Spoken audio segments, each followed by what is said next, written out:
ఇప్పుడు నేను నీకు 2-3 కోట్లు ఇవ్వాలంటే నా పేరు మీద కూడా ఏమన్నా ఉండాలి, నాకేమైనా నమ్మకం ఉండాలి, భరోసా ఉండాలి. ఉత్తగానే ఎట్లిస్తా అంటే అప్పుడు నేను భూమి కొంటే ఏమైనా భూమి ఉందా అని అడిగిండట. అడిగితే ఈయనేం చేసిండు, అభిషేక్ అనే ఈ వ్యక్తి నాకు ఒక 25 లక్షల 25 ఎకరాల భూమి ఉందని చెప్పిండట.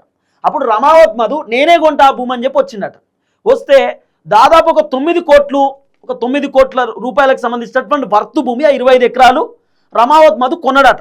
కొని ఏం చేసిండ, ₹1,00,00,000 token amount advance, ₹1,00,00,000 token amount advance ఈ అభిషేక్ అనేటటువంటి వ్యక్తికి రమావత్ మధు ఇచ్చిండట. ఇస్తే అభిషేక్ ఆ ₹1,00,00,000 తీసుకున్నాడు. తీసుకొని ఆ ₹1,00,00,000 ఆయన దగ్గరనే ఉన్నాయి. మిగతా 9 కోట్ల రూపాయలు కూడా ఆయన అకౌంట్లోనే వేసిండట. అంటే ఇప్పుడు ఏమైంది, ఈ రమావత్ మధుకు అభిషేక్ బినామీ లెక్క అయిపోయిండు.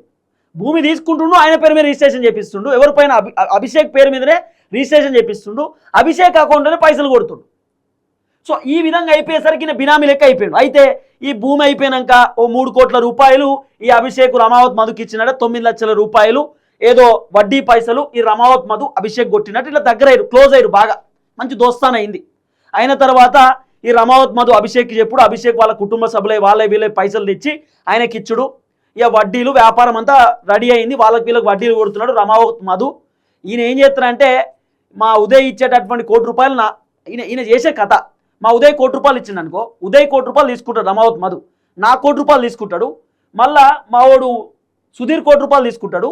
తీసుకొని ఉదయ్ ఇచ్చేటటువంటి పైసలు సుధీర్కి వడ్డీ చేస్తాడు, సుధీర్ దగ్గర తీసుకున్నటువంటి పైసలు నాకు వడ్డీ చేస్తాడు. ఇట్లా రొటేషన్ చేస్తాడు.